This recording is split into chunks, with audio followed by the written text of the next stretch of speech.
Charles Leclerc and Lewis Hamilton are going to steal the spotlight from 2025 onwards, but it looks like the team will have a bit more of a headache dealing with this battle than we could previously have imagined.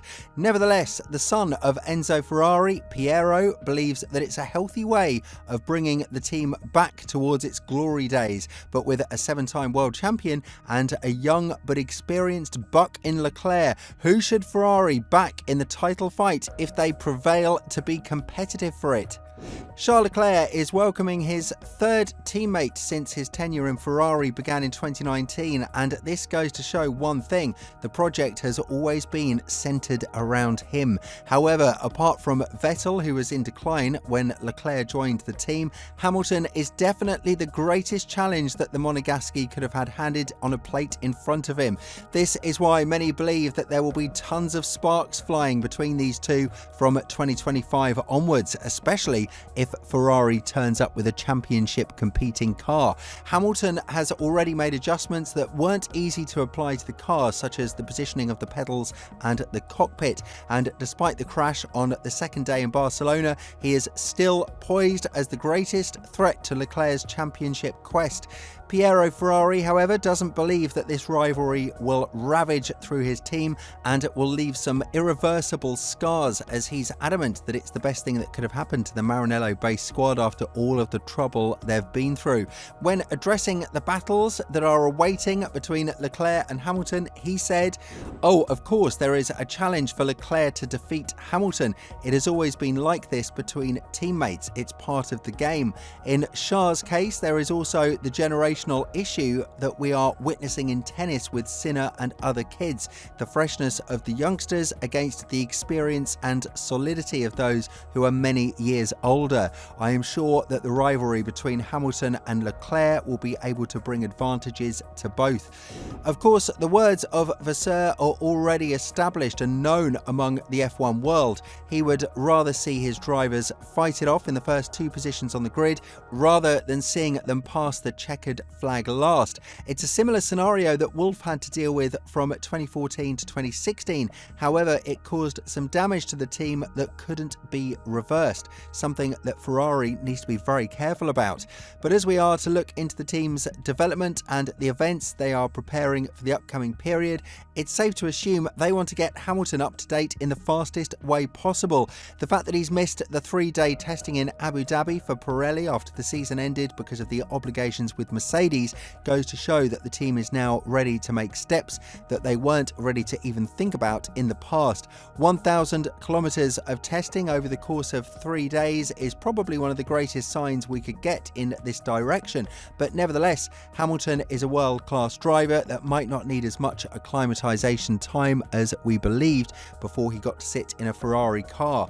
All eyes are set for the debut of Hamilton in Ferrari on the 16th of March, and Piero has compared the debuts of Lewis and Michael in terms of their appearance in Maranello. These two are arguably the best drivers who have ever raced in the sport, and to have both of them be present in your team is something that is showing the magnitude of Ferrari and the strength of presence that they have among the F1 world.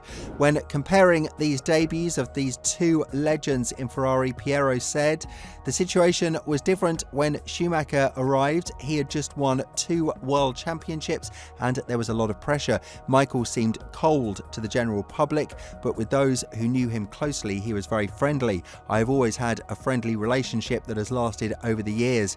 But our fans have made a great reaction over Hamilton's arrival. I almost couldn't believe it.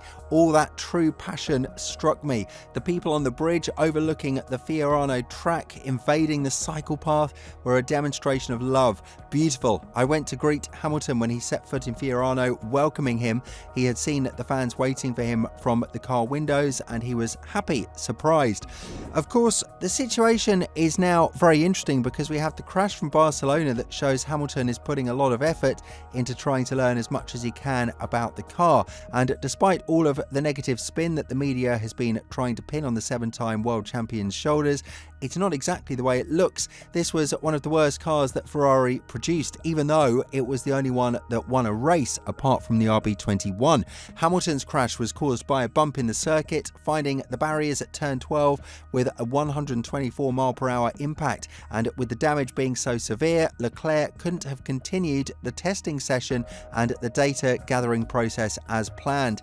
The 7-time world champion has talked about the impact that he's had by testing the F175 and the SF23, and according to a report by La Gazzetta dello Sport, Hamilton has become familiar with the start procedure and releasing the clutch.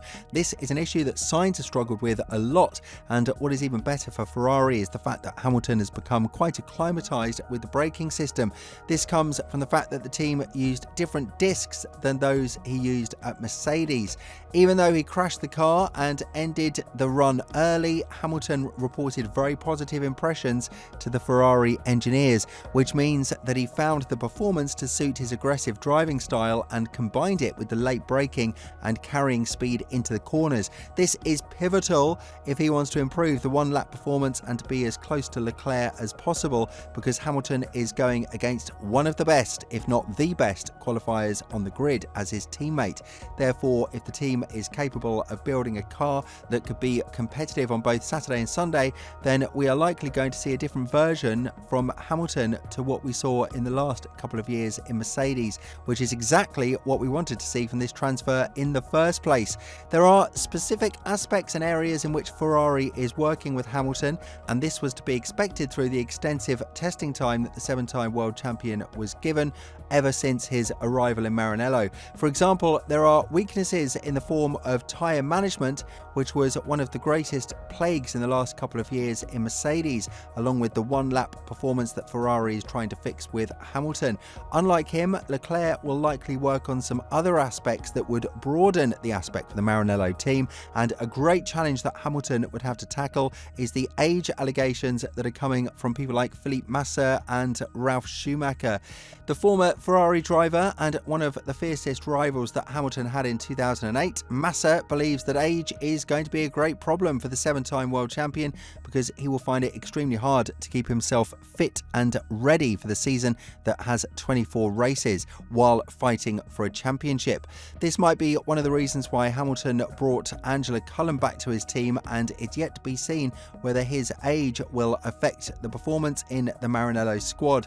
The battles between Leclerc and Hamilton will definitely be a masterpiece to watch, because both of them will have a lot to prove in front of their superiors. Hamilton is facing allegations that he came to Ferrari to retire on a high note and fight for something more than the midfield, which Leclerc would have to prove that he is the next champion of Ferrari and that he is going to change his friendly approach with his teammates that he's had until now.